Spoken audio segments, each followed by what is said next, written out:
right, thank you all for being here for this concluding lecture of our series, of our 2-year series. So keep posted for what's coming in the spring and next year as well. So all these events we've organized this fall have offered us so much knowledge and a lot of food for thought, and so we are incredibly excited to have Chris Paolella here with us, and I'm actually very excited to learn more about Arneid. So, but before I introduce our speaker today officially, I do want to give thanks to our sponsors, and which is the International Studies here at Ohio State and the Department of Germanic Languages and Literatures. Of course, this could not be possible without the amazing work that my co-chair has done, Elizabeth Dillenberg, and of course our director, Sarah Butler. So thank you for making this first semester a success, and I'm just very excited to conclude with a broche de oro. I don't know how to say that in English, but you know, like a golden brooch, if that's a saying, I don't know. So Dr. Paolella is the author of several works, including Against Her Will and Crying Out, Poverty and Human Trafficking in Late Medieval Europe, and Human Trafficking in Medieval Europe, Slavery, Sexual Exploitation, and Prostitution, which was published in 2020 with the Amsterdam University Press.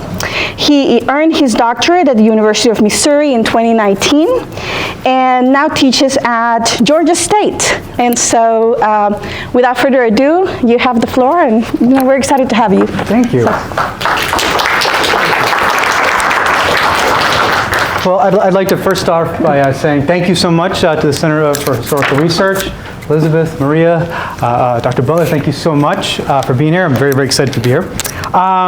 Give you a quick little background about this project. I ran into Arneid when I was, there we go, working on the dissertation back in 2018, and what jumped out at me is the fact that she has such an interesting story. Here is this woman who is, for all intents and purposes, at the height of her society, at the top of her society, and she falls into enslavement, which is not uncommon.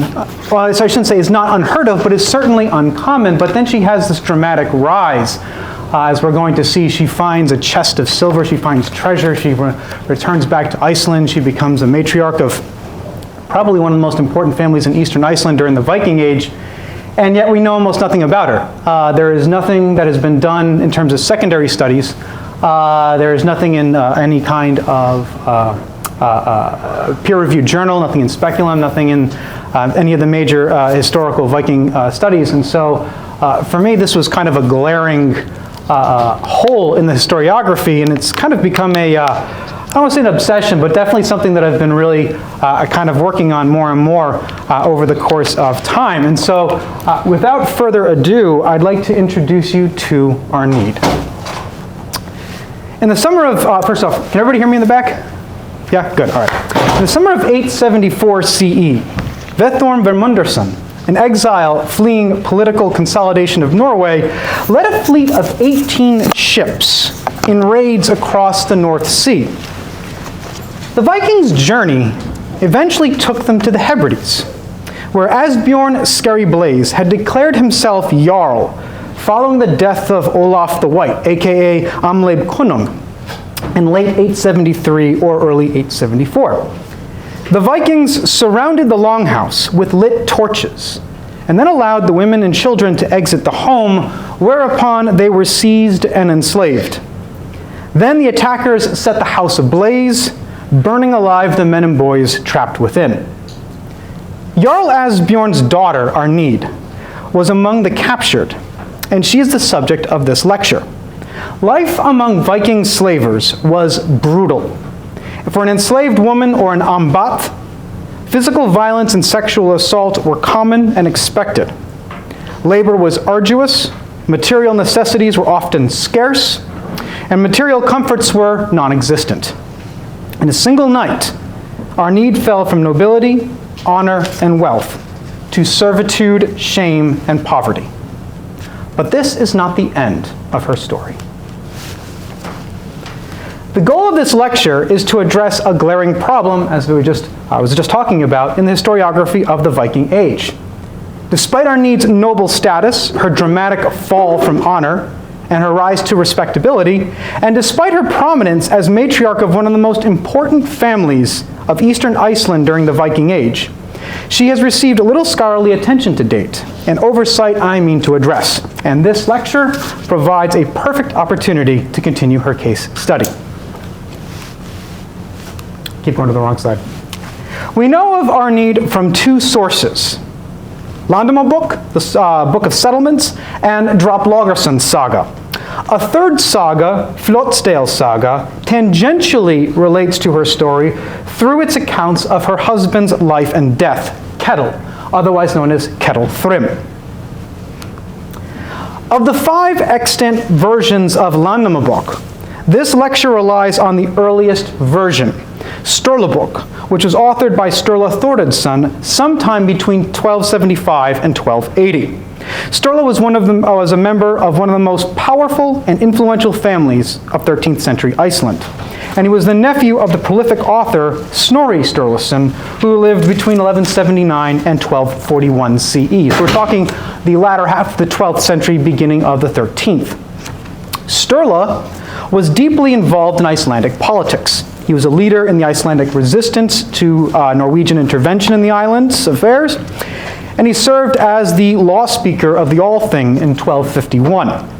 Sturla based much of his work on the now lost early 13th century work Styrmisbók by Styrmir Karason, who was a judge, writer, and prior of Vithjar Monastery. Because Landnámabók was intended to be a genealogical work, it records the minute details of some 400 prominent people during the settlement of Iceland in the 9th and 10th centuries, roughly from about 870 to about 930, including their places of origin and settlement, their kinship networks, and so on.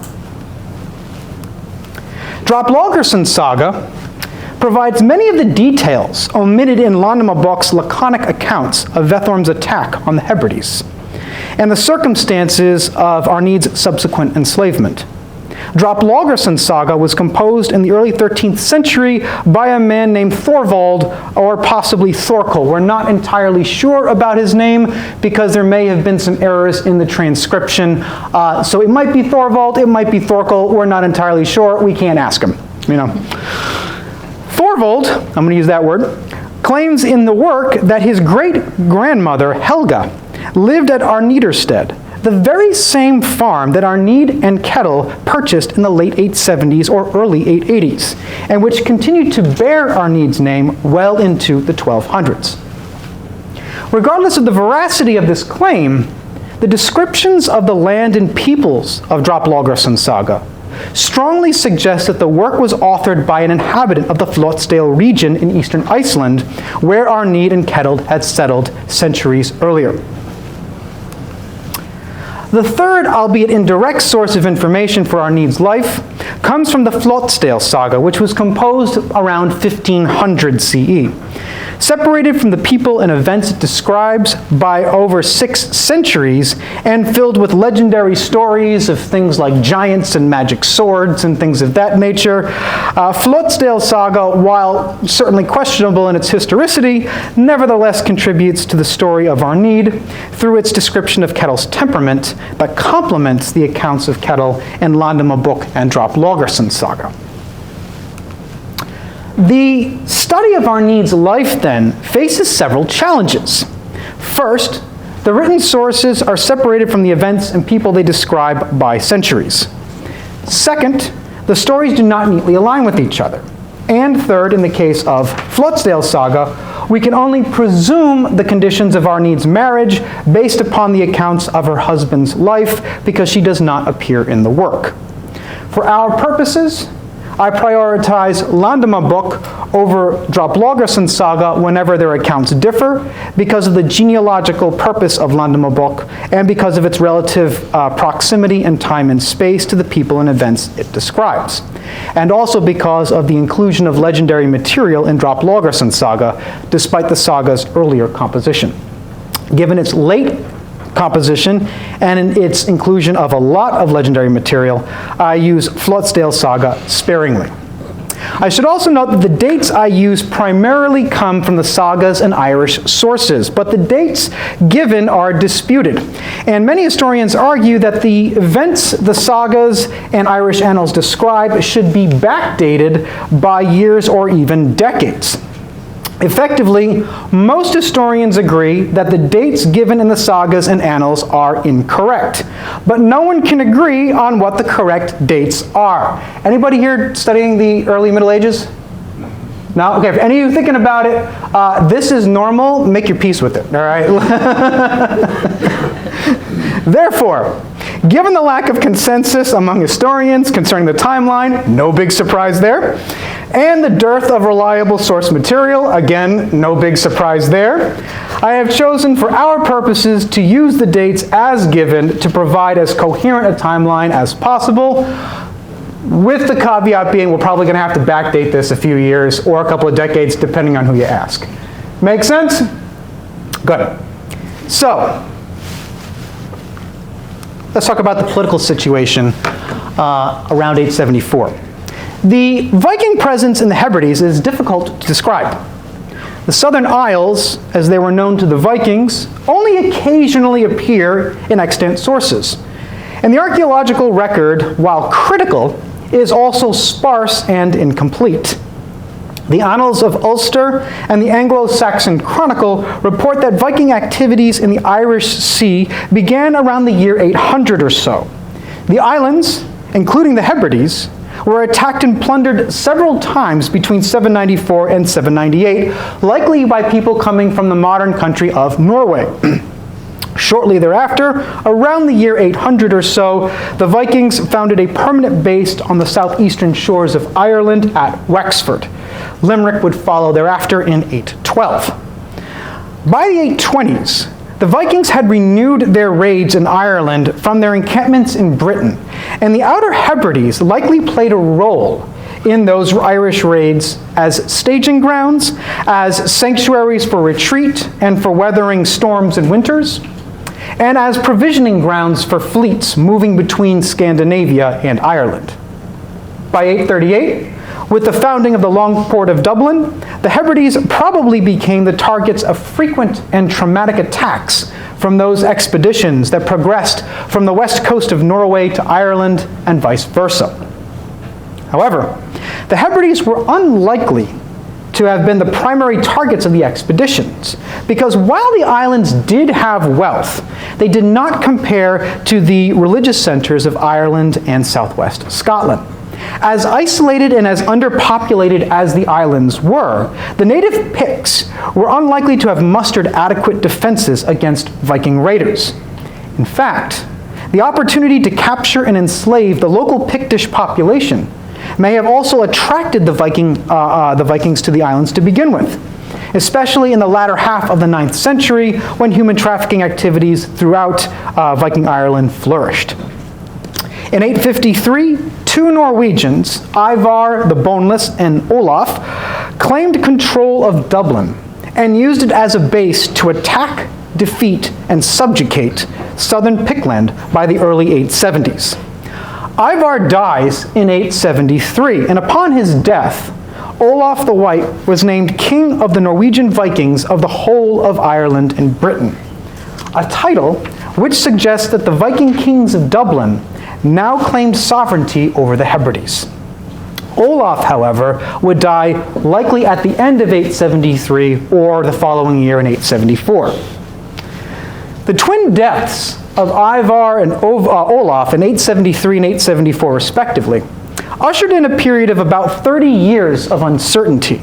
And during this time, the Viking settlements in Ireland came under native control. Control of the Hebrides, however, would ultimately pass to Thorstein the Red, son of Olaf and Odd the Deep-Minded, who was the daughter of Kettle Flatnose sometime around 876 or so. Thus, a power vacuum existed in the Hebrides for roughly 2 years between the death of Olaf and the accession of Thorstein, and almost immediately after the death of Olaf, Asbjorn Skerryblaze seized the opportunity to declare himself Jarl of the Hebrides.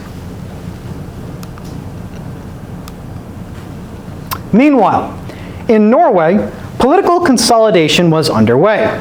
Halfdan the Black, a king in southern Norway, had embarked on a series of campaigns against his neighbors in Vingulmark, Romerike, Hedmark, Gunbralsdal, Toten, and Hadeland, effectively consolidating his control over the Vestfold of southern Norway. So basically we're talking about, that was not it. What just happened here? There we go.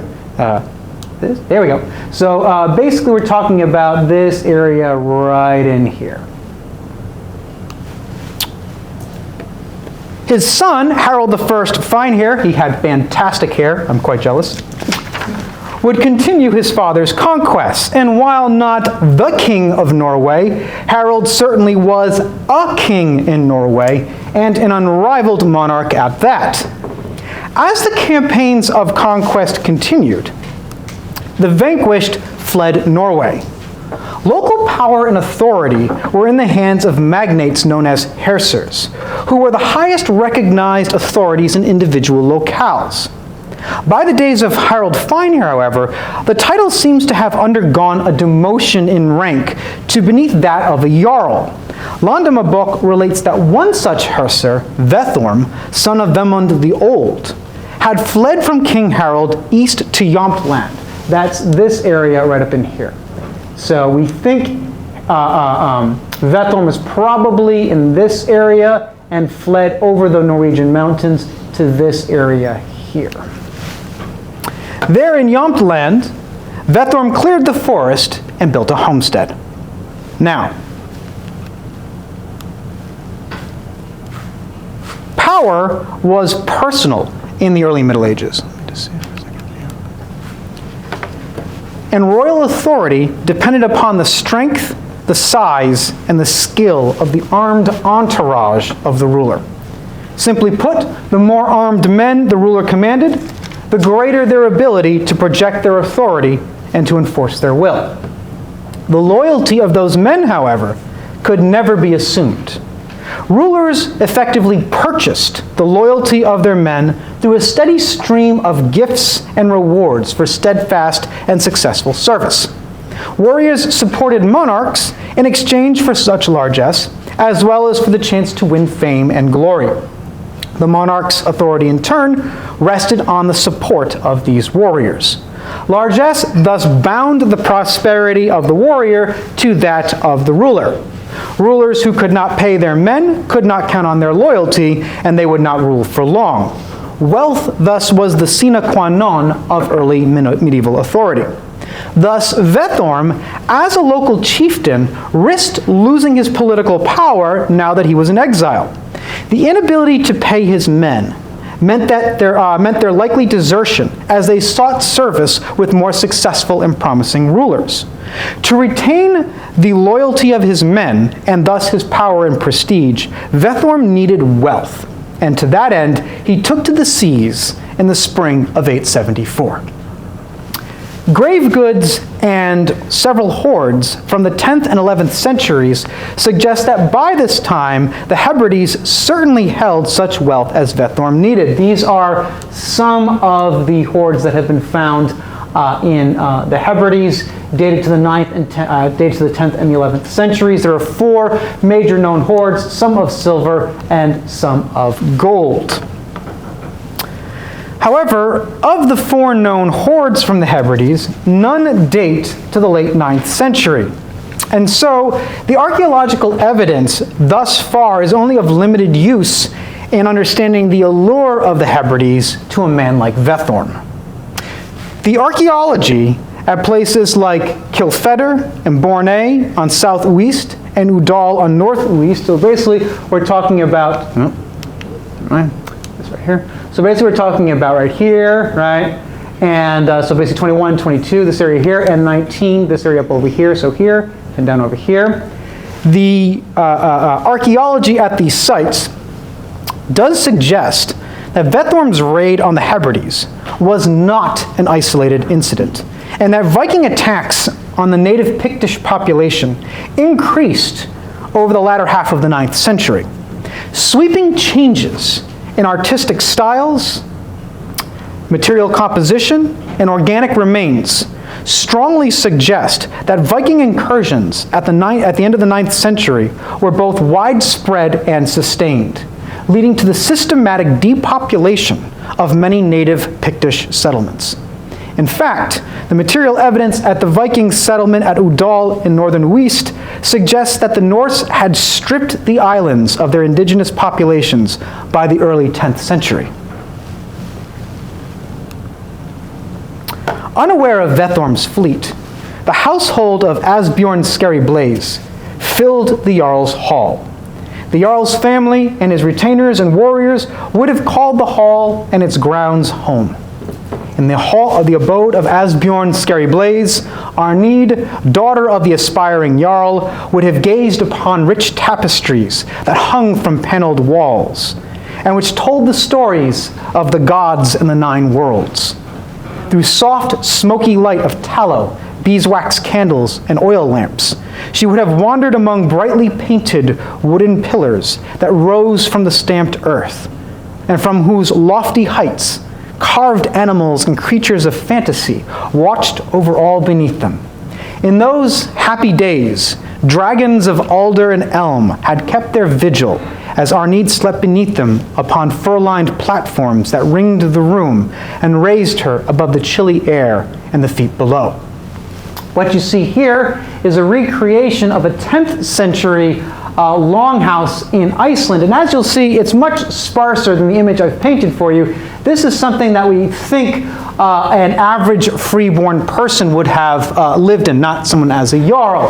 But it gives you a basic sense of what we're talking about in terms of the pillars and these fur-lined platforms that would raise you above the cold air below, the fire pit below, and we'll talk more about the construction of these longhouses in a little while. But this kind of gives you an idea of what we're talking about. Arneid would have slept on these platforms along with many of the other people in this household.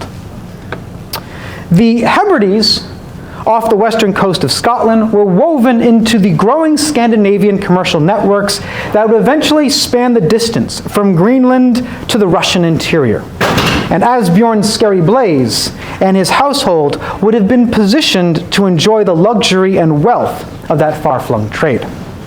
In addition to spices like mustard, cumin, and horseradish, archaeological evidence across the Hebrides suggests that the Jarl's table would have been filled with grains of oats, barley, flax, and rye.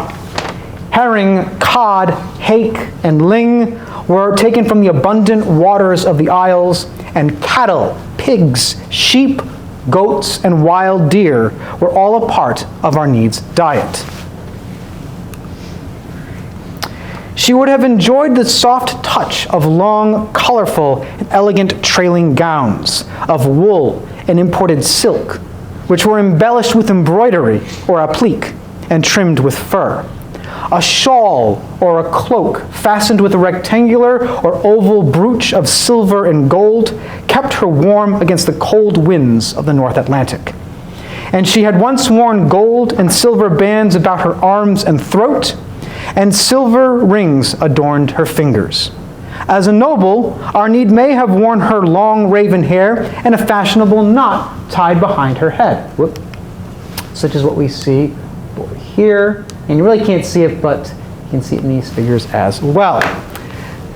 Such a luxurious mane would have required careful and regular grooming, and we do find fine combs of reindeer antler in many of these grave goods. Cleanliness was a hallmark of wealth and status. She bathed regularly and cleaned her teeth and nails with picks and tweezers, and we'll come back to that because it's an important detail in Droplaugarson Saga. Jarl Asbjorn may have claimed the longhouse, but his wife made the rules.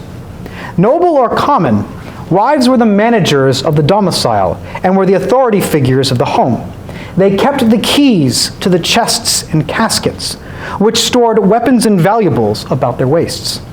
Her mother had worn the keys to the Jarl's hall with the pride of an honorable noble woman.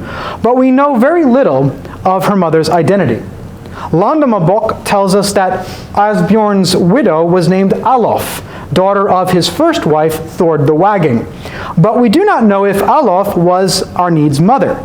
Droplaugarson Saga tells us that Arneid's mother was named Sigrid. And we'll come back to Sigrid because her fate is unknown. We have no idea what happens to her. Vethorm and his men would have been difficult to track for the islanders. According to Droplaugarson Saga, Vethorm and his men arrived in the Hebrides in 18 ships. The inner and the outer Hebrides together are comprised of nearly 150 islands and skerries. Swift longships would have been able to sail among the islands with ease, disappearing behind one only to reappear around the next. Conversely, the delivery of an early warning would have been hampered by the fractured nature of the archipelago.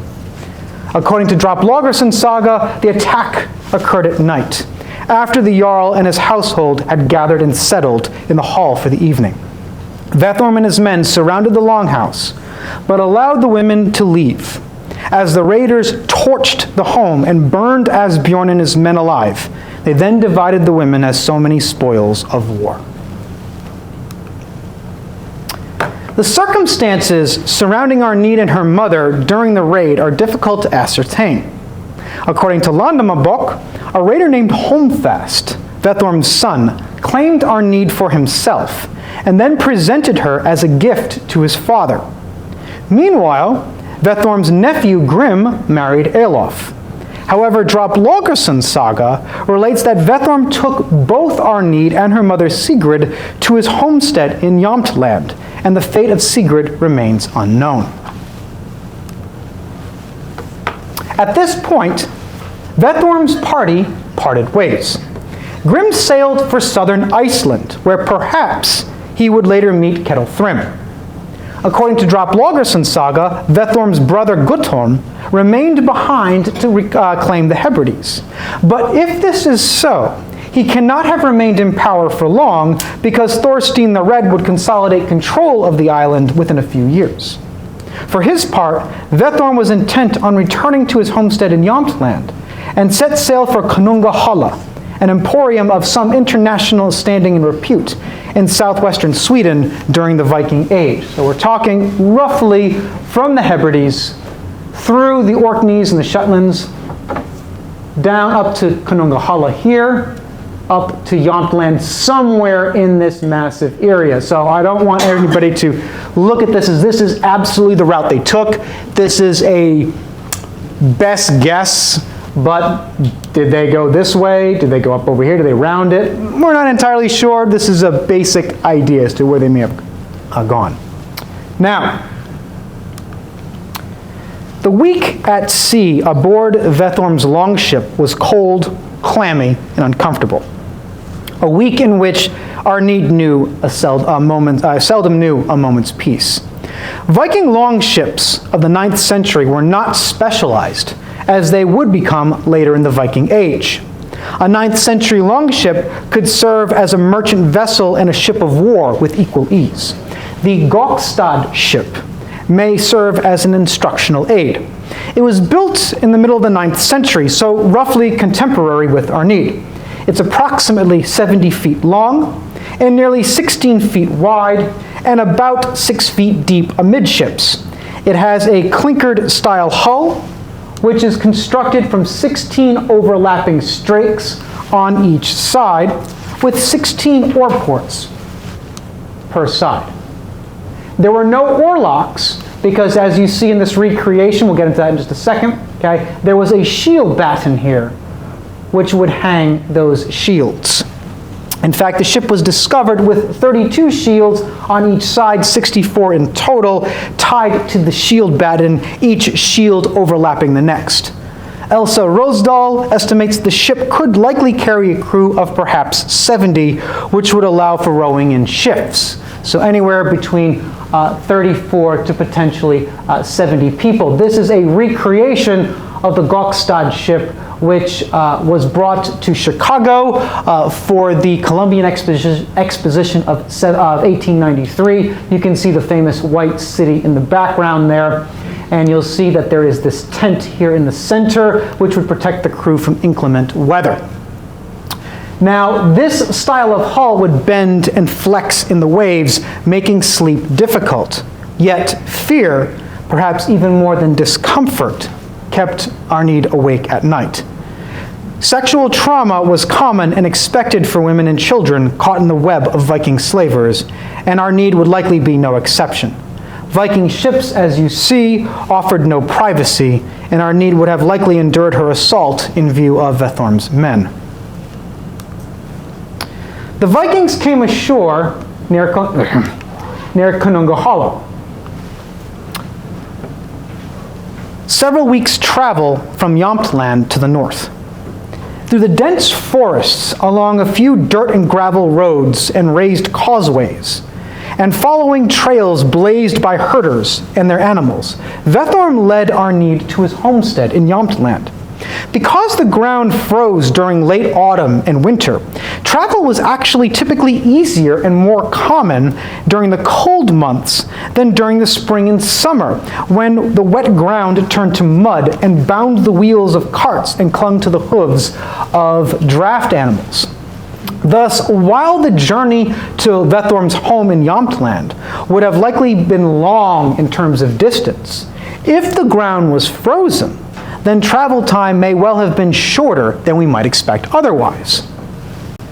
Vethorm's home itself would likely have been fairly roughly hewn, considering that Vethorm was an exile who had to clear land and build a home and manage the loyalty of his remaining men.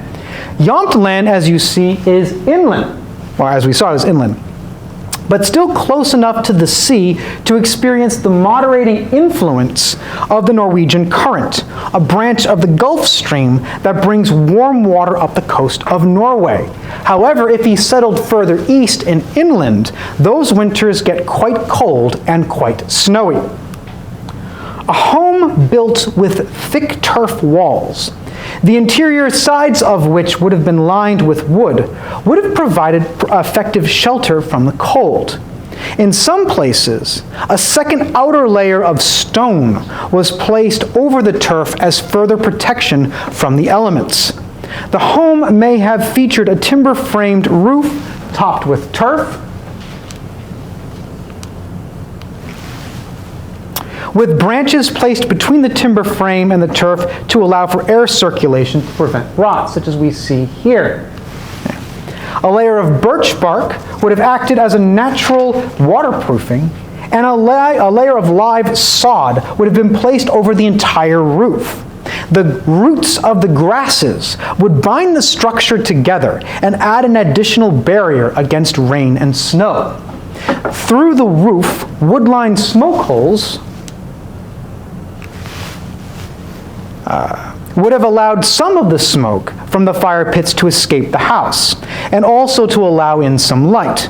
But other than the smoke holes, most Viking homes such as this would only have a single entrance, although some have been excavated with a rear entrance that opened to a refuse pit. So, what do we have here? These are the turf blocks, okay, which could be cut to any kind of numerous size and stacked different ways, okay, which is going to provide insulation from these cold winters, okay? And these are going to line these timber frames. And between these timbers, we see these twigs and branches, which keeps the sod up off of these timbers to prevent rot and to increase air circulation. The problem here is that that sod, especially in the winds, can be blown off. And we hear that, for example, in several of the sagas. So to prevent that from happening, you put down a layer of live sod after you've put down a layer of birch. So think of it as kind of like a sandwich, right? We have a very nasty, earthy sandwich. We have the timber frames, okay? Then we have these branches. Then we're going to have a layer of sod, followed by birch bark, followed by perhaps another layer of sod or thick grasses, all on top, keeping it all together. Make sense? And if you're in a really cold place, you could add stones outside of this and then add more turf around the edge to effectively insulate this, this abode even better. And these are going to get very, very cozy, but also very, very smoky. And as you can see, because you don't have many lights, skylights, it gets very dark. Making sense? Now, typically, such humble dwellings still offered the luxury of rooms, divided by wood or turf walls. A central room lit and heated by a fire pit, not shown in this picture, offered the main living quarters of the family, and at either end of the home were often adjoining rooms that served as storage rooms, animal shelters, or even a private chamber for a wealthy couple. Arneid's chores about the home were much as they had been in the Hebrides. Women, noble or common, were expected to rear the children, manage small livestock such as goats, and manage the homestead while the men toiled in the fields or on the seas or raided in the summer months. As a slave, Arneid labored as she had always done, but now without the dignity and respect. She cooked meals for Vethorm and his household, drawing on techniques that she had learned from her mother. Boiling and roasting the meats for meals, salting, smoking, and drying them for later use. She cleaned the fish, harvested the vegetables, ground flour and baked bread, churned butter, gathered nuts and berries, and served them all at Vethorm's table. Meanwhile, westward across the North Sea, a wealthy merchant named Kettle Thrym made ready for the sailing season that began in the spring. Through the spring and summer, Kettle made his rounds, likely stopping by the major trading centers around the North Sea, which might have included places like Dublin, Hedeby on the Jutland Peninsula, Kaupang in Norway, Rouen here on the Seine in northwestern Francia, and then eventually, by the autumn, he had made his way to Canungahala. Using the money that he had made that season, Kettle bought enough horses for himself, 11 of his companions, and their gear, and rode towards Jämtland. According to Droplaugarson Saga, he was a good friend of Vethorm, but neither the saga nor Landnámabók relate the circumstances of their meeting, so we don't know how they came to meet each other. Nevertheless, that we can surmise that the two were probably quite friendly, considering Kettle seems to have thought nothing of bringing a party of 12 men plus a small herd of horses to stay with Vethorm through the long frozen winter, which would have lasted 6 to 7 months. So you can imagine a dozen men in a small herd of horses showing up at your doorstep being like, "Hey guy, how you doing? I'm gonna chill out with you for seven months. Go away." Right? Droplaugarson Saga relates that when Kettle arrived at Vethorm's homestead, there were two, quote, stranger women, end quote, in the household. One who worked away as hard as she could, while the elder woman sat sewing, i.e. Arneid and her mother Sigrid. Quote, "The younger woman's work was good, but she got little thanks for it and often wept," end quote. Kettle took notice of the young woman's despondence, and one day, not long after he had arrived at Vethorm's homestead, he visited the woman as she washed clothes in the nearby stream. The woman took the time to wash her hair, which was, quote, "beautiful," end quote. The saga continues and tells us that the woman, quote, "had a lot of it," i.e. hair, and it suited her well, end quote. Kettle asked the woman's name, and the woman replied curtly, "My name is Arneid." When Kettle pressed further, asking her family name, Arneid resisted, telling him, quote, "I don't think that's any business of yours," end quote. Only when Kettle insisted and ordered the slave girl to tell him, did Arneid relent and tearfully relate her tragic tale. The loss of her nobility and the descent into servitude plunged Arneid into despair. When we meet her in chapter 1 of Droplaugarson Saga, we are told that she, quote, worked away as hard as she could, end quote, and that she, quote, her work was good, but she got little thanks for it and often wept, end quote. While Droplaugarson Saga's account of Kettle and Arneid's meeting is almost certainly a fanciful invention of its author, Thorvald, the language Thorvald employs hints at Arneid's enduring nobility, despite her present enslavement, and it subtly conveys 13th century Scandinavian cultural attitudes concerning social status, attitudes that I strongly suspect long predate Droplaugarson Saga's composition. A particular thrall motif is commonly found in Old West Norse literature, of which the Icelandic sagas are a part, which is characterized by a slave-free dichotomy, created by recurrent patterns in the descriptions of the enslaved and their functions within the narrative. Slaves, also known as thralls, are typically described as being dark, short, ugly, stupid, and gloomy, juxtaposed by the hero, who is usually tall, fair, happy, well-spoken, and physically attractive. In other words, the physical, mental, and emotional characteristics of the slave are diametrically opposed to those of the freeborn.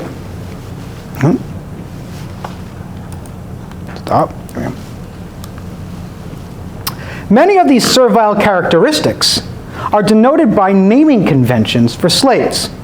Consider, for example, such female slave names such as Drumba, which means clumsy or dim. Kumba, meaning gawky, fat, or block. Okvinkalfa, meaning she with fat, stocky legs, or, quote, shit heap from a calf. Rather oddly specific, I think. Arenefia, meaning stove nose, black nose, one who has a snooty nose. Again, this idea of cleaning out the fire pits, baking, all these sorts of things that you would likely get dirty from. Isya, meaning the hot-tempered, the sort who cannot, for example, make a calculated or rational decision and therefore is incapable of handling a freeborn status. Aikentyasna, meaning the, quote, very horny or loud talker. I'm not entirely sure how those two relate. Maybe she's very loudly flirtatious. I don't honestly know. I'm still working on that one. Or Totugifya, meaning slut, shabby one, or ragtag. Now, these are not typical names, obviously, but rather metaphorical and obviously strongly pejorative epithets. And they evince the social beliefs of the qualities that make one, quote unquote, fit for enslavement. By contrast, the poem Rigsthula, or the List of Rig, describes the qualities of a freeborn woman, also through metaphor and epithet, such as snult, meaning lady, bruth, meaning bride, svani, the slender, svari, the proud, spraki, the fair, vif, wife, fema, the shy, ristel, the graceful. A quality of noble women, according to Rigsthula, is found in the name Erna, the capable. These are all, as we're going to see, very important. Arneid was enslaved by Vethorm. Yet, her description in Droplaugarson Saga does not befit that of a slave, and instead hints at her underlying nobility, foreshadowing her reclamation of honor later in the story. She is associated with adjectives such as good, beautiful, splendid, and so on. Thorvald, the author, tells us that the quality of her domestic work was good, suggesting that capable, noble quality. And while female slaves are described as shabby and dirty, we find Arneid by the river washing her hair, which was beautiful, plentiful, and suited her well. Such a simple act, washing her hair, in this context, becomes a quiet, subtle, and powerful act of resistance against the humiliation of her servitude, Cleanliness was a hallmark of the nobility, after all. Moreover, female slaves are described as loud and hot-tempered, yet Arneid is reticent about her past and only reveals her nobility when she is commanded to do so, reminiscent of those freeborn feminine qualities of pride and reservation. Kettle also seems to have recognized Arneid's nobility, and the following day he asked Vethorm to sell Arneid to him. Vethorm offered to sell her for 500 of silver, or about 60 ounces, about 1.7 kilograms. To put that in perspective, I've seen some estimates saying that would be about the price of 30 cows. So you figure in the 870s, 880s, 30 cows, that's a pretty decent sized herd, right? Whether or not that's completely accurate, I'm not entirely sure, but it gives you a sense this is a lot of money. Whether Kettle believed that this was a good deal or not, we will never know. But he quickly paid double Vethorm's price, the extra silver intended for Arneid's upkeep, because Kettle demanded that Arneid was not to work. So this is a fellow who was able to effectively afford a dozen horses, plus pay double what Vethorm's asking price was, with effectively 1 season's worth of work. So he's pulling in, apparently, quite a bit of money. In other words, too, Kettle's silver would serve in lieu of the slave labor Arneid would be expected to provide, a nod to her noble status.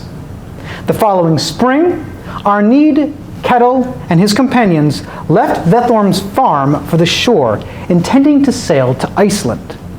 They were accompanied by Vethorm's kinsmen, Ormar and Grim, the very same Grim who had been a part of the raiding party that had killed Asbjorn Skerryblaze and enslaved Arneid. So we can only imagine how she felt about riding with the same guy who was part of the party that killed her father and enslaved her, right?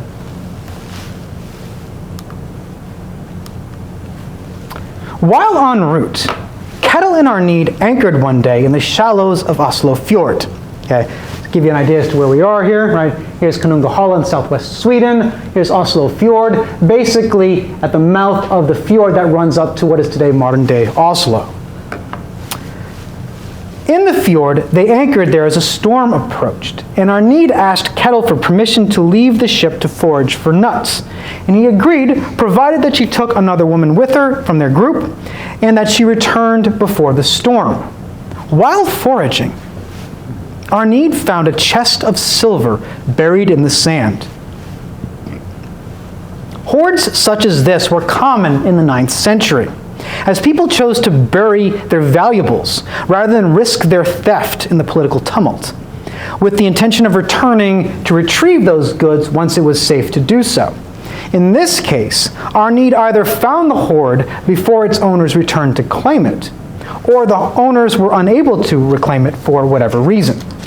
Regardless, Arneid was cautious about revealing her find to her companion and instructed the other woman to return to the ship to inform Kettle that Arneid felt ill and needed his aid to return.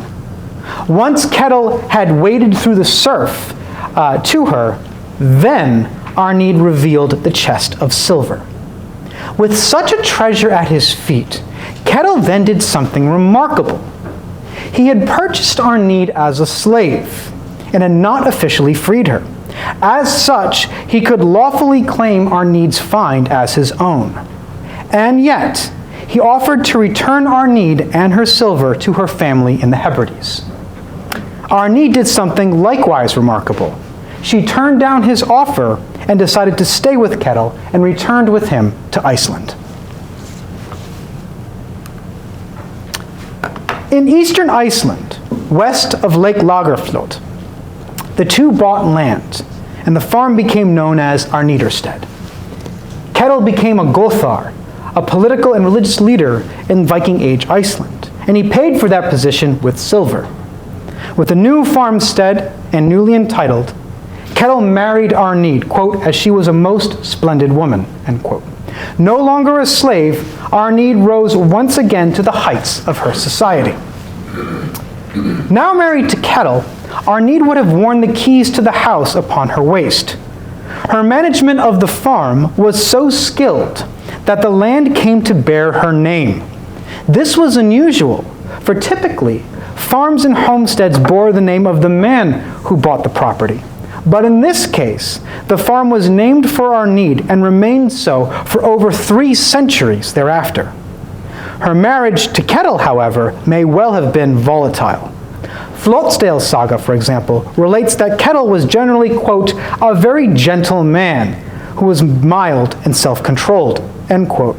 And his portrayal in Droplaugarson Saga indeed suggests such a disposition. Flottsdale's saga also, however, describes Ketil's ailing mental and physical health later in life, circumstances with which Arneid would have contended as they grew old together. The saga tells us that Ketil became quiet and reserved with the passing of years. Moreover, every few weeks, quote, it happened that a shivering fit came over him, that is, Ketil, so that every tooth chattered in his head, and he roused up out of his bed. Then great fires had to be made for him, and everything that people could think of be done for him to relieve him. After the cold and shuddering came a great rage, when he spared nothing before him, whether wooden walls or posts or people. He even waded through fire if it was in his way, and then drove ahead through walls or the door frame if they were before him.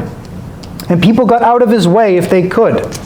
So it happened every time this fit came over him. But when it left him, he was mild and self-controlled. All of this had a great effect on him and many others as he grew older, end quote. Ketil's epithet, Thrym, which means the rowdy, is recorded in both Droplaugarson Saga and Flottsdale's Saga, and hints at this violent tendency. Was Ketil a berserker? Neither saga calls him by such a name, although the word was certainly in parlance by the 13th century when Droplaugarson Saga was composed. Nevertheless, many details in the description of Ketil's temperament align with berserker behavior. Blinding destructive rage, which is heedless of people and of physical impediments such as walls, posts, and even fire, is a common trope and arguably the defining characteristic of berserker characters in saga literature.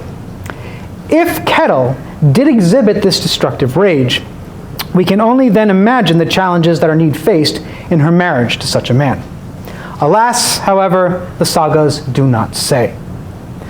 The couple had a son whom they named Thindrandi, after Ketil's father, and whom Droplaugarson Saga describes as a tall, handsome man in a manner befitting of a noble. And he inherited the title of Gothar from his father upon Ketil's death. After Thindrandi's birth, Arneid disappears from the historical record. As for Ketil, Droplaugarson Saga relates that he did not live long, but the saga does not recount the circumstances of his death. Flottsdale's Saga, however, tells us that Ketil died in a bloody family feud involving a mason named Asbjorn Wallhammer, whom Ketil had taken into his employ. Effectively, Ketil is run through with a sword during a fight. And although Ketil met a violent end, and Arneid's fate remains unknown, their legacy endured. Thorvald, their grandson, married a woman named Droplaug, and their sons Helgi and Grim were the Droplaugarsons. Arneid's life and story thus spans the Viking Age North Atlantic. Her journey across space and society illustrates so vividly and poignantly the vicissitudes and fickle fortunes of this violent world. A conservative estimate of her journey from the Hebrides to Jämtland and thence to Iceland totals over 2,500 miles across open seas, dense forests, rolling hills and mountains, and so on. Equally impressive, her life and story span the peaks and valleys of the Viking Age society, as she fell from the lofty heights of the ranking nobility into the lowest depths of thralldom, only to rise once more proud, wealthy, and free. And with that, I am done. If you have any questions, be happy to answer. We also have further reading if you'd like to take a look at some of these. These are some of the bigger names in Viking studies. Johannes Bronsted, Gwyn Jones, Elsa Rosedal. Niall Sharples here is more of an archaeological approach to the Viking Age, particularly in the Hebrides. And then we have Viking and medieval Scandinavian slavery studies as well. For the translations of those Viking female slave names, I would point you to Stefan Brink's relatively new work, Thralldom, A History of Slavery in the Viking Age, from Oxford University Press. A big round of applause. Thank you so much. And now we have a lot of room for Q&A, so raise your hand and I'll walk to you and give you the mic.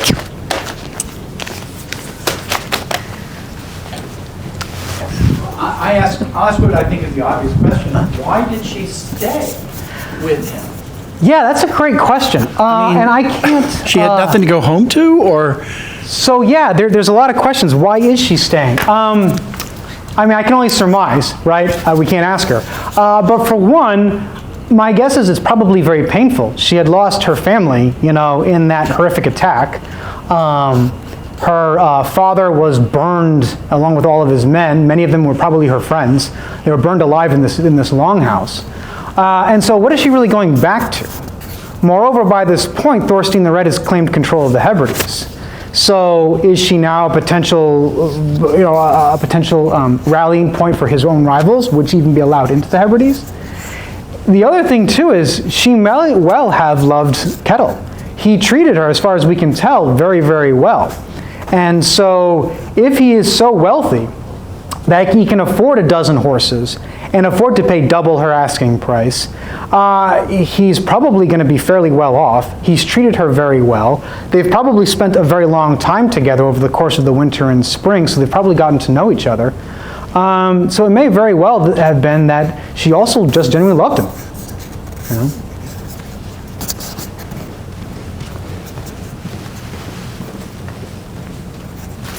Thank you. That was a really fantastic talk, and I really hope you're working with Hollywood because I can't wait for the TV show. So I had two different questions that are related. One is a vocabulary question. You use the term human trafficking instead of slave trade, and I know there's a reason, and I'd love to have you explain maybe why.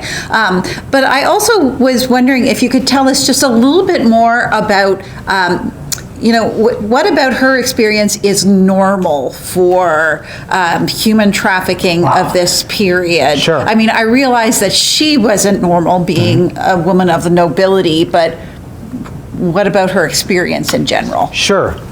So a couple of things. To the first question, why did I choose to use the term human trafficking? In my personal work, what I've been using is that term human trafficking to link the slave trade with later things like sexual exploitation and prostitution.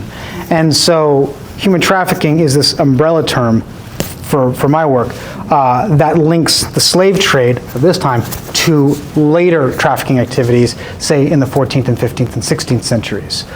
So this is one part of a long-term pattern. Human trafficking patterns, makes sense, of which the slave trade is a part. What about her experiences are normal? Number one, sexual trauma. That's right off the bat. Two, the violence in which she was brought into the slave trade. Now, there are a number of ways you might fall into the slave trade, right? Debt, penal punishment. You commit a crime, you become enslaved. In some places, you may have sold yourself into slavery to pay off a debt or so on. But typically, raids, kidnapping, and war usually provide most of victims in the 10th century, 9th and 10th century, across the northern arc, which effectively is the Viking world that will, by the 11th century, span from effectively Canada to the Russian interior. So sexual exploitation, violence, humiliation, right? You have fallen into the lowest depths of society, and this is a constant.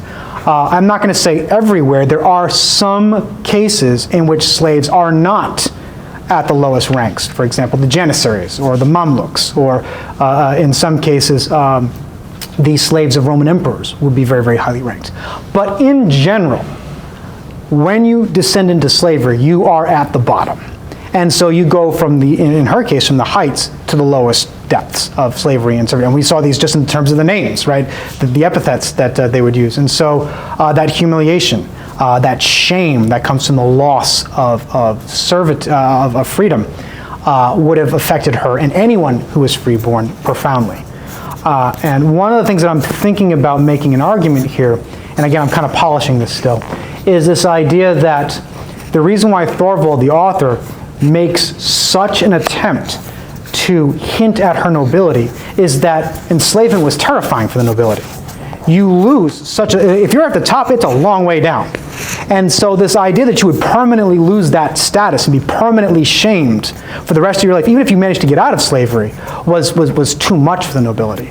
And so this idea that you could regain your honor after you regained your freedom reassured the nobility that you could reclaim your status in the event that you were enslaved in this tumult of the 9th and 10th centuries. Does that make sense? Thank you. Oh yeah, absolutely.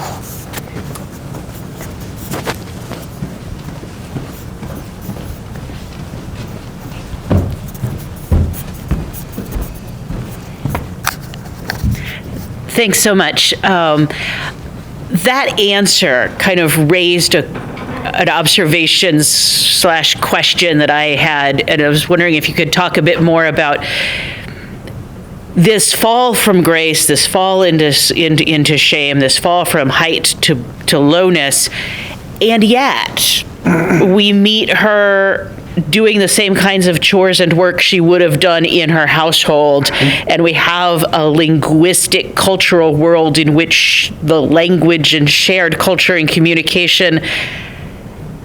How does the harshness of Scandinavian daily life kind of make that status between slaved women's work and free women's work more It compresses similar? it. Right? Yeah, and you hit it right on the head. It's the harshness of Scandinavia, right? You are not going to survive by just ordering your underlings to do everything. Makes sense? Now, the underling's going to do the worst work. If it's February in Jämtland, notice that it's Arneid out at the stream washing the clothes. You can imagine how that is going to feel if you're in the snow in Sweden in the winter and you've got to wash clothes, right? The freeborn women aren't doing that. They're nice and warm inside the house. Makes sense? So, or for example, snot nose, right? This idea of Arnefia, this idea of a snot nose, dirty nose, which tells us then that they're probably the ones who are taking care of the dirtiest aspects of family life. But everybody's working. Even if you are a man, right, your slaves are going to be out in the field, especially in the wintertime, because you're not going out there, it's too damn cold, right? But in the summertime, you're going to be out there with your slaves. Now, you might be overseeing them while they're doing all the dirty work, but you still have work to do. Everybody has to pitch in. The difference is whether or not your work is complimented, whether it brings you honor, or whether or not you're doing it because you are dishonored, and therefore the lowest and most menial and most dangerous and dirty chores are now yours. Does that make sense? But yeah, it's the harshness that's going to compress those.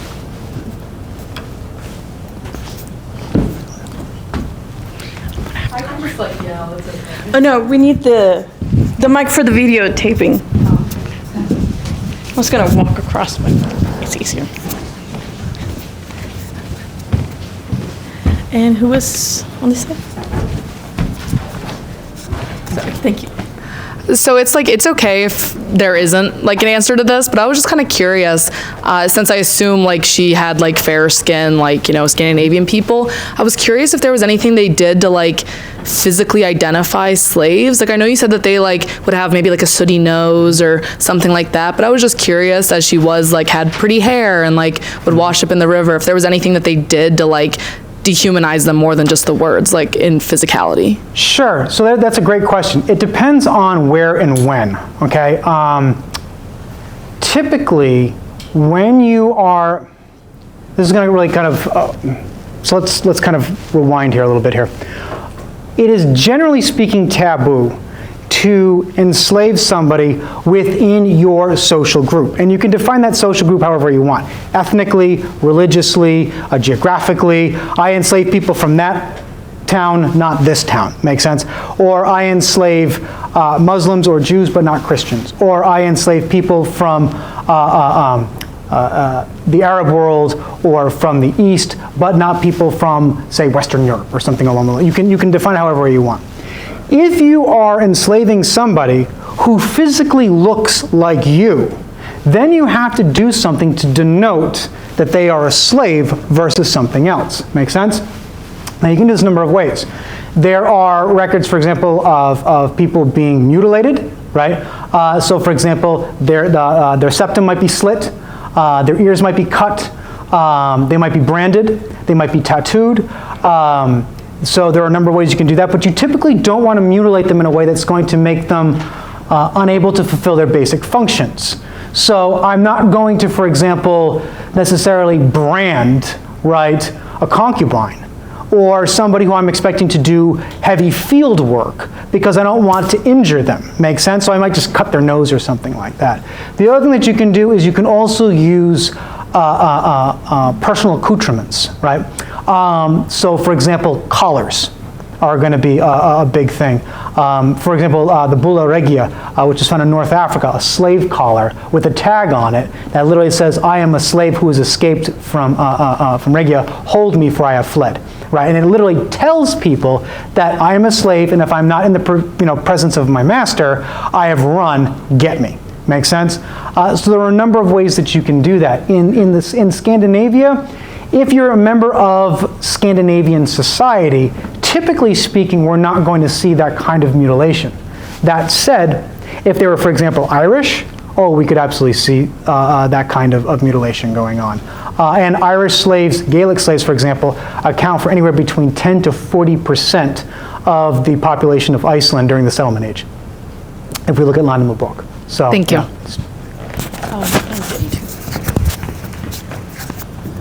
So my question is more along when she got kidnapped, because her and her mother were part of a noble family and obviously better known in their region.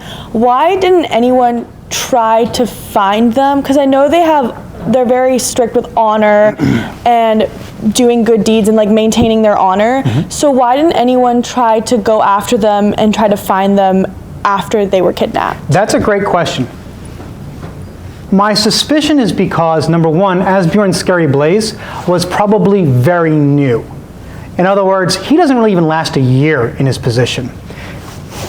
Olaf dies in either late 873 or early 874. Again, based upon the annals and the sagas. We might have to push these back a little bit at a time. But suffice to say, he dies shortly before Asbjorn Skerryblaze declares himself Jarl of the Hebrides. But there had never been a Jarl of the Hebrides. It had already been assumed, it was under numerous other kings, either the kings from Dublin, or the kings of the Isles. So it had never been its own independent jarldom. It had never been recognized. He's just basically saying, I've got this moment to declare my independence. I'm going to do it now, assert my autonomy, and hopefully I can defend it. Make sense? But he's dead within a year. So how much time did he really have to make those necessary alliances? Because you're absolutely right. One of the privileges of being a noble is that you have the wealth and status to theoretically protect you from enslavement. Now that doesn't always happen. And we do find even royalty, for example, being enslaved. For example, Melkorka, who is the mother of Olaf Peacock, was an Irish princess before she was captured. Saint Fintan of Reinau was a prince, also in Ireland, before he was betrayed by his father's political opponents and sold into slavery through Dublin. So just because you're royalty doesn't necessarily mean that you're not going to be sold into slavery, but it typically mitigates against that chance. Make sense? The problem here is that if I'm going to take someone who's royalty, all right, I have to get out of town fast. And if I've captured somebody and I manage to escape their kinship networks, how are their kinship networks ever going to find their kin again, their lost kin again? Once I've got you and I've got networks that span from effectively Greenland to the Russian interior, I can take you anywhere basically across the northern hemisphere. How are you ever going to find your loved one again? Make sense? But I have to get out. I have to do that first.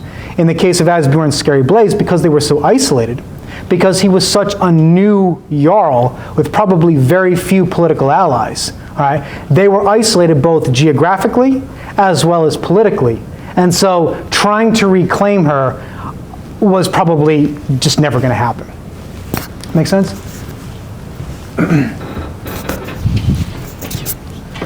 So you mentioned the different hairstyles that different classes of people would wear, and was there anything stopping a lower-born individual from styling their hair like nobility? Was it a social pressure, or would it have just not had the same effect without jewelry and other? So a lot of it is, that's a great question. Not really. This is a very fluid society. The much more rigid social hierarchy is going to develop much later, after the Viking Age. But one of the easiest ways to really kind of denote your pecking order is going to be the quality of your wear. I can wear my hair however I want, right? But if I've got polished copper in my hair as opposed to gold, I'm effectively telling everybody I can't afford gold. Make sense? But if I've got a gold headdress or a silver headdress in my hair, or if I'm wearing silk with embroidery and applique and trimmed with fur, you don't have to be a genius to realize I'm up there. Make sense? Mm-hmm. So the quality of your wear is going to it's conspicuous consumption, just like today, right? For men, one of the ways that you easily identify yourself as wealthy is you are wearing a mail shirt and a sword. Those were extremely expensive in the 9th century because they're made of iron, right? Whereas an axe or a spear has much less iron and a whole lot of wood. Make sense? Way cheaper. If you're a woman, you are wearing long trailing gowns, and those gowns are going to be embellished, right, with furs or with silks, or they're going to be long and trailing, which means that you're using more material, which adds to the cost. Whereas if I'm poor, I can't afford those luxury goods, and that's basically what's going to kind of separate me. And if I have enough money to kind of mimic the nobility, what's going to separate me from the true nobility is the quality of my wear versus their wares. Make sense? Mm-hmm. Thank you. I saw a hat over here. Hi. I was just wondering if we have any idea what happened to the silver that Arneid found, like any idea what came of that? Because you had kind of mentioned that Kettle like maybe bought his position with silver. Like, does that have anything to do with that silver, or is it just like that is an awesome question. Yeah, so the silver is first used to buy the farm. We also know that Kettle bought the Gothar position with silver, but we don't know if that was from the silver of Arneid's hoard or if that was the silver he had made being a merchant, because he was obviously very wealthy, right? But we do know that Arneid used that money, Arneid and Kettle used that hoard to buy the farm west of Lake Lagerfjord. Awesome. Yeah. Thank you.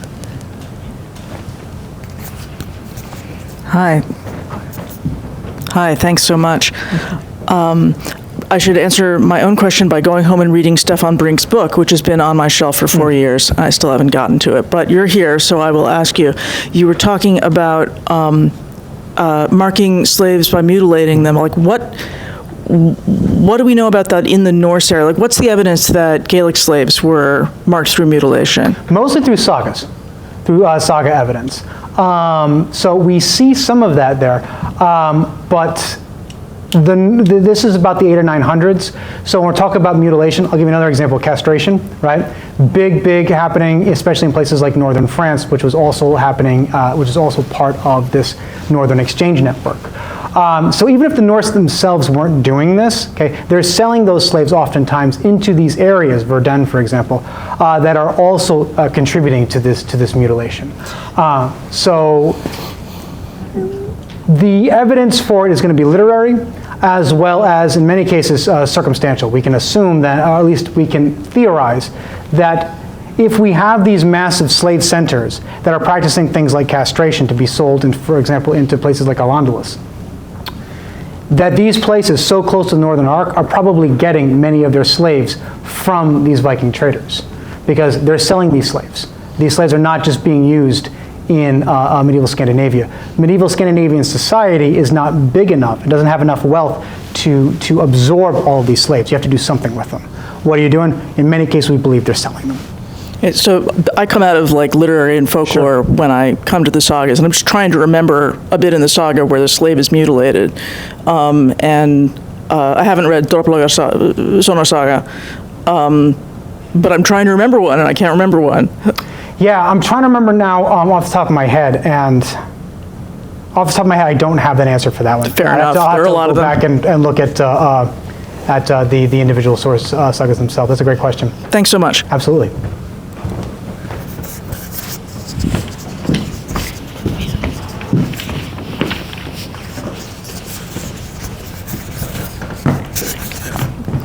So this kind of goes back from like your previous question that you asked about, like, for example, royalty. So for example, do you think Arneid's status, being a noblewoman, kind of protected her in a way, although she was a slave? Like, I think back to Princess Mafalda of Savoy. She was arrested and ultimately killed in a concentration camp during like the Nazi invasion. So do you think that kind of ultimately kind of protected her and also allowed her to marry Kettle in the end? Yes and no.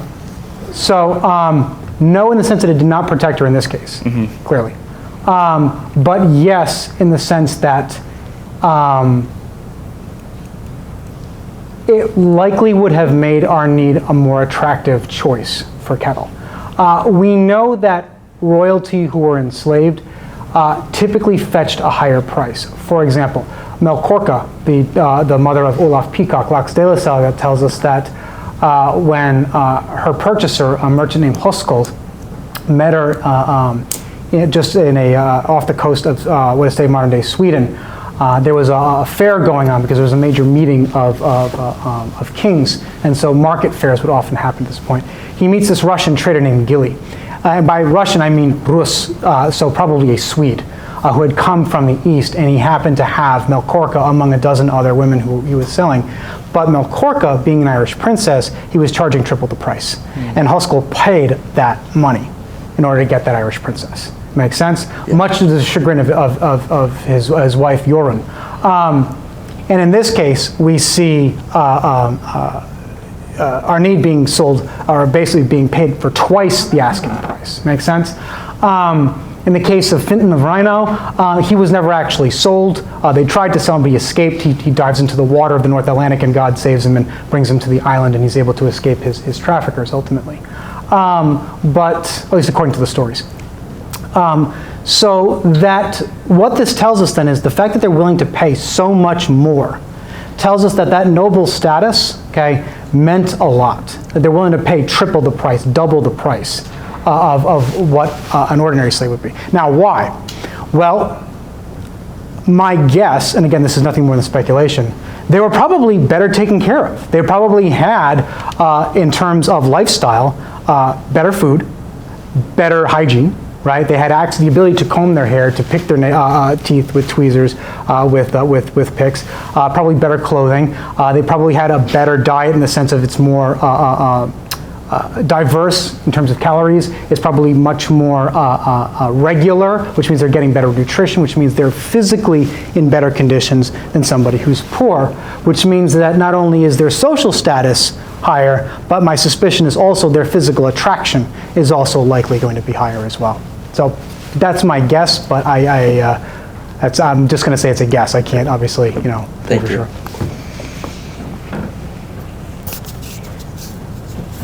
I do have a question. Anyone? Okay. Was freedom, it was class/wealth, so being a human traffic that was from the nobility, did that offer a pathway to freedom at some point? So was freedom available / a possibility in this era for other noble women like Arneid? So in terms of their enslavement, was freedom on the table for them? That's a great question. at least in terms of the Norse, okay, I cannot say for sure on that one. Melkorka, for example, as far as I remember from Laxdæla's saga, does not become free. She remains enslaved. But again, we don't really have much in the way of evidence there. And mainly the big problem here is that we don't have a lot of information. Much of this work is from the 13th century, and it describes events and peoples from centuries earlier. In the case of Arneid, for example, she's effectively mentioned in two sources, right? Landnámabók, she's in 2 small chapters, and in Droplaugarson Saga, she's in chapter 1. She's disappeared by basically the first 4 sentences of chapter 2. And when we're talking about these chapters, we're talking about basically a paragraph. Make sense? So, in a lot of cases, we honestly don't know what happens. What happened to Sigrid, right? If she was the wife of Asbjorn Skerryblaze, she's a noblewoman. We have no idea what her fate is. It's not told. We have no idea what happened to her. So we don't honestly know, and that's what makes Arneid's story so intriguing, right? Because we do know at least much of what ends up happening to her, even though we don't know the events of her death, for example. Thank you. Thank you so much for a really compelling talk. I have 2 questions. The first is about the economics of this sort of Scandinavian commercial world, and how much is slavery fueling it? Or how central is slavery to these commercial networks? That's a great question. Depends on who you ask. If you talk to folks like Alice Rio, they're going to argue, for example, that slavery had largely died out by the 600s, 700s, and that it's really not. That it hits its stride on 800s, 900s, but then it kind of dies out. Other folks like Sally McKee, for example, is going to argue that it actually dies out much earlier. Folks like Pierre Daux argues that it dies out by the 7th century. I argue that no, it's a major component of the Viking Age economy, especially when we look, for example, at the annals, right? We can't trust medieval numbers, right? Medieval whole numbers are notoriously unreliable. But what we can say is that there were a lot. So, for example, when the Vikings raid towns in northern Francia, and they're taking away 200 people at a go, well, was it effectively exactly 200 people? Probably not. But it was probably a lot of people. Well, what are they doing with these people? You know, if you've got a place like Kaupang, which is probably at its height only got a couple of thousand people in it, well, what are you going to do with hundreds and hundreds of slaves? You're selling them. Make sense?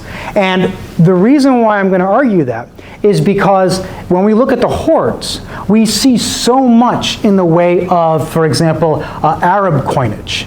And are you familiar with Michael McCormick?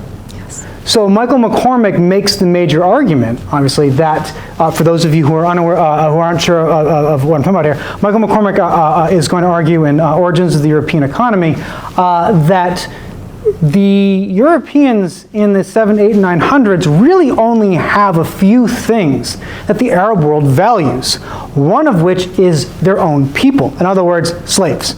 Slaves are going to provide the silver, which in turn jumpstarts the economy in the 10th, 11th, and 12th centuries.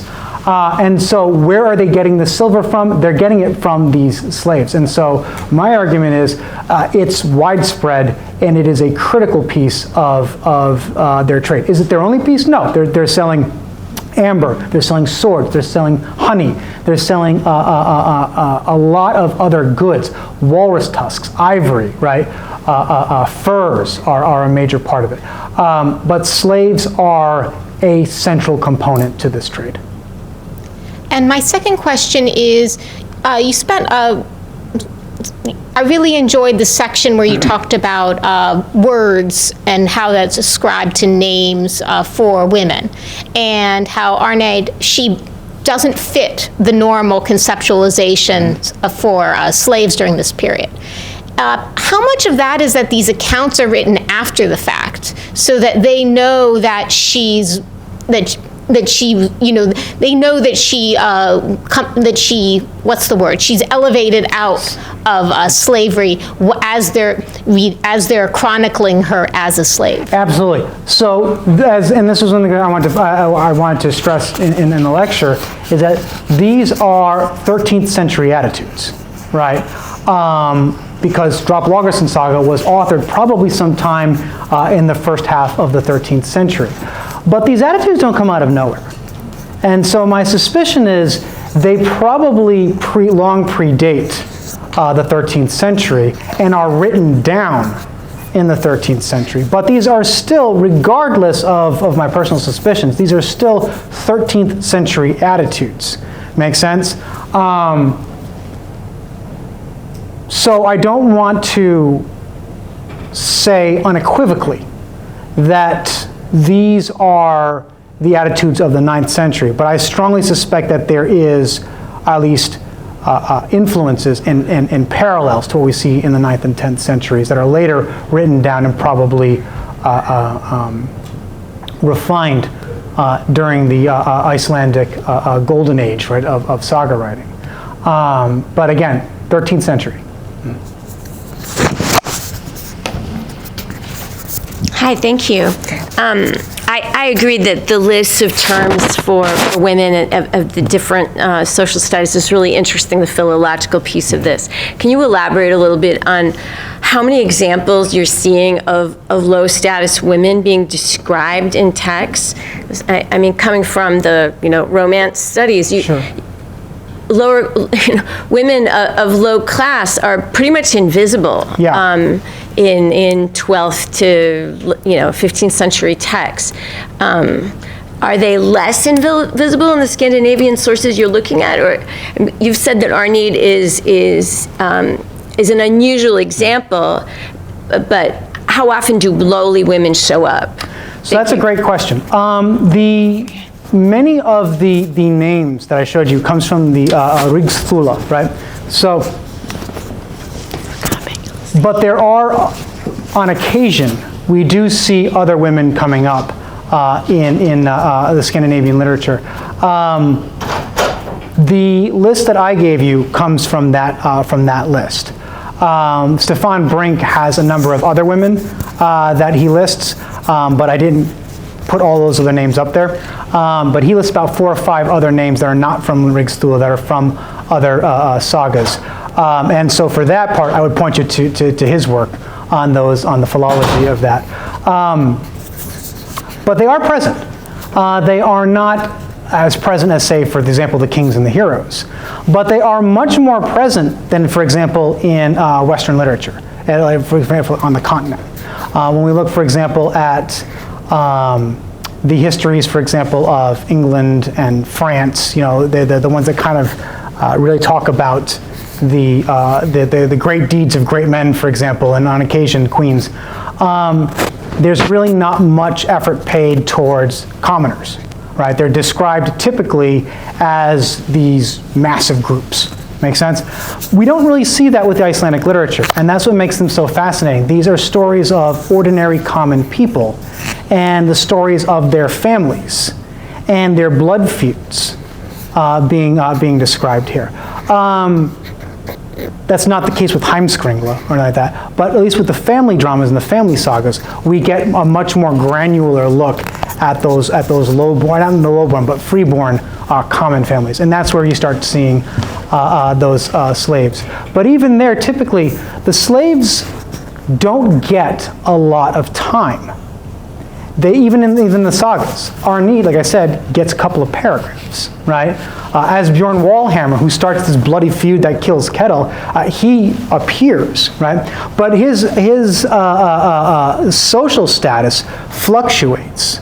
It's not entirely sure if he's freeborn and just in the employ of Kettle, or if he's become a slave to Kettle. We're not entirely sure how his status is portrayed. In Landnámabók, Irish slaves, for example,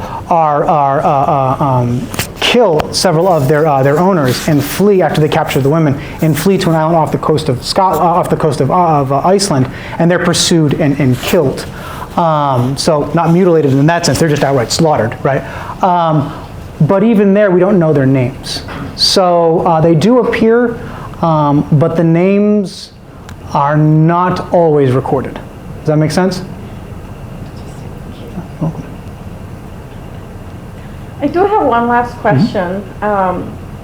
It's very interesting, everything you've shared, but one of the things that I've just been thinking about is you mentioned that there was this meeting of noble families / kings, that it was sort of like a slave market. Yeah, absolutely. Were these slave markets very common during that period of time? And are you doing work in like the longue durée of slave markets? Yeah, that's all right. So typically speaking, these markets were events. They're not permanent locations. Make sense? So because these kings are meeting at having a meeting, it's going to take them time to get there. And not everybody's meeting at the same time, which means that you might have one king who's there for 3-4 weeks and they're there with their entire entourage. And then they're probably going to stay thereafter, whether it's coming with treaties or hearing problems or what have you, doing kingly business. Make sense? And so because you have a meeting of great men, effectively, they're bringing their entourage, and they're going to stay there for probably a month, 2 months, which means then that their entourages are going to need food, supplies. They've got a lot of money to spend because usually they're fairly wealthy, and that's going to attract merchants. You can't organize a meeting of kings without other people knowing it. And typically, once a meeting like this would be scheduled, we would see merchants converging. People are going to learn about this, and they're going to make it a point to come to these meetings. And there's going to be a place typically on the beach where it's easy to load and unload things from your boats, okay, where you're going to have these markets. For example, Gili, who was the seller of Melkorka in Laxdæla Saga, he had a big tent. And this tent had a separate room in which Hoskuld goes in, sees all of the women there, and decides on Melkorka, even though she's triple the price. So it's an event, it's a temporary affair. We see very similar things happening on the Rhine River in the 800s and 900s. We're not going to start seeing the beginnings of permanent markets until basically the 11th century, when we start to see these former Carolingian administrative centers, which are growing into the first towns, start to create permanent markets, largely at the behest of these merchants and what will eventually become merchant guilds. Thank you. You're welcome. Any more questions? Thank you so much. Thank you. We Yeah, it's been a appreciate pleasure you. being here. Thank you.